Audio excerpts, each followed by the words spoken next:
Over the last 4 years, it has been an honor to watch the spy versus spy, cat versus mouse game going on between Sean McVay and the defensive coordinators of the NFL. They've traded their punches, they figured each other out, and as we move towards 2021, we should know two things very clearly. One, Sean McVay is a phenomenal coach. And two, Matt Stafford is essential. And we can debate if the Rams paid a fair price for Stafford in this inflated quarterback market. And we can question if this move was too little, too late. The Rams' opportunity window is closing. Their cap number is high. They're losing defensive starters and a defensive coordinator. Is Stafford enough to get him over the top as this team's window of opportunity closes? But there is no debate. The addition of Matt Stafford was essential for the Rams' success going forward. And you might be saying to yourself, of course, they got a better quarterback. But it's not that simple. Comes back once again to the three magic words: scheme, matchups, matter. Now, I want to thank you all from the bottom of my heart. Since our last video, you've pushed us over the 100 subscribers mark. But here at Football Unlocked, we're just getting started. So if you want to be part of that journey, it's real simple. Go down below, hit subscribe, ring the bell, and we'll keep working for you. Now, when you look at the Rams family tree and you see what Sean McVay's offense has had to deal with over the last 4 years, you know that there are two scheme clash matchups. One of them was known going into this season. One of them is in new development. But both of them exacerbate the biggest weaknesses in Jared Goff's game. Now, these pitfalls aren't only the Rams' problem. They're the Rams' problem, they're the Packers' problem, they're the Bengals' problem, they're the Titans' problem, and they're soon to become the Atlanta Falcons' problem as well.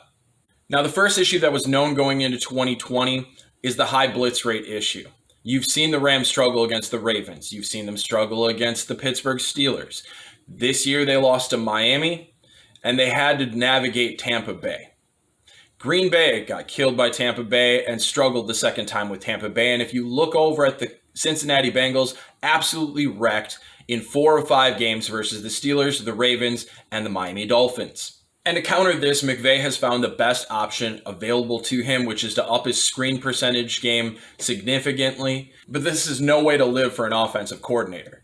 This leads to long drives, 10, 15 play drives that can get shot in the foot the moment you have a block in the back, a holding call out on the perimeter, something that will just set you back. It limits your explosion. You basically have to hit a seam with your running back or get a wide receiver to break a couple tackles on the perimeter, have a poor tackling day from the secondary, and that's what you saw with Tampa Bay. The reason the Rams were able to succeed or sneak past Tampa Bay was that the tackling for Tampa Bay in that game was atrocious. So all high blitz percentage matchups immediately tip away from the Rams, the Packers, the Titans, the Falcons, and the Bengals. But 2020 brought about a second issue, and it seems like it's one that this coaching tree expected to come about at some point in time. And unfortunately, in one of the most cringe-worthy moments of this season, it was unleashed on them by one of their own.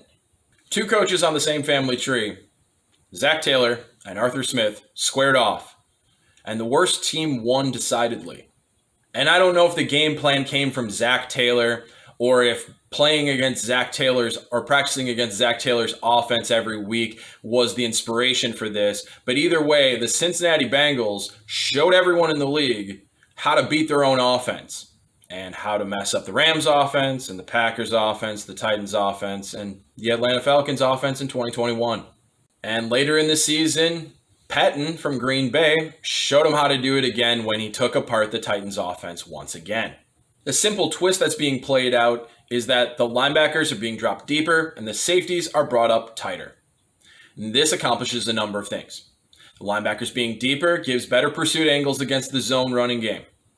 The safeties being up closer gives better fill angles to the safeties against the zone run game. And because of this, your defensive end, who's usually in an outside contain, can now just take the quarterback on the boot. But the unexpected consequence of this is also that this puts numbers on the defense in the intermediate part of the field, which has forced these teams to either attack in front of it for short 5-yard hitters or to hold onto the ball long enough to attack down the field. A small alteration that clogs up the region of the field that is the bread and butter for this coaching tree's offense. This puts the Rams in a bad position. Because if they match up versus Green Bay and they both know how to stop each other, advantage goes to Rodgers. With the blitz heavy rate of Tampa Bay, advantage goes to Tampa Bay. And we've seen that 4 games in a row, the Rams have not been able to beat the San Francisco 49ers. This is 3 teams that are in the playoff contention who are a bad matchup for you. You have a less than 50-50 shot. You have to navigate negative coin flips to get anywhere in the playoffs. The Rams could be a good team staying where they are with Goff. They can't win a Super Bowl going through that path. And more teams are going to understand those twists in the defensive coverage in the years going forward. And that is precisely what makes Matt Stafford essential. Let's look at Goff. Let's look at Stafford. Where are their biggest differences? Goff under pressure is not good. He gets the ball out quick. He can put out some efficiency numbers, but he does not do a good job of buying time, hanging in the pocket, being willing to take the hit to extend the play. If a defense is packing the middle on you, you are going to see Goff take the early routes short over and over again. There will be no explosion. You will not make defenses pay down the field. That is something that Stafford brings to this offense. The ability to extend plays, buy time, is also something you need versus the blitz-heavy teams. Otherwise, you're going to be playing a screen game all day long and hoping for broken tackles made by your wide receivers.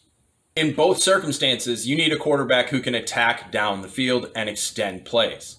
This is a dramatic difference between Goff and Stafford. This also goes one step further. As teams pack the middle, there is less space. You will see Goff consistently take the early routes underneath because that is what he has open. That's what he trusts. But a bigger armed quarterback can still dissect the middle of the field. That is another area that Stafford brings a severe advantage over Jared Goff. It's not simply that Stafford is a better quarterback. Pocket mobility, the willingness to stand in the pocket and take a hit, the deep ball capabilities, and the arm talent are 4 traits that specifically help the Rams with their biggest scheme clash issues in front of them. If they do not solve them with Stafford, their chances in the playoffs drop dramatically. And that's what made the addition of Matt Stafford essential for the Rams. Love you guys. We need you to stay strong, and I'll see you on the other side.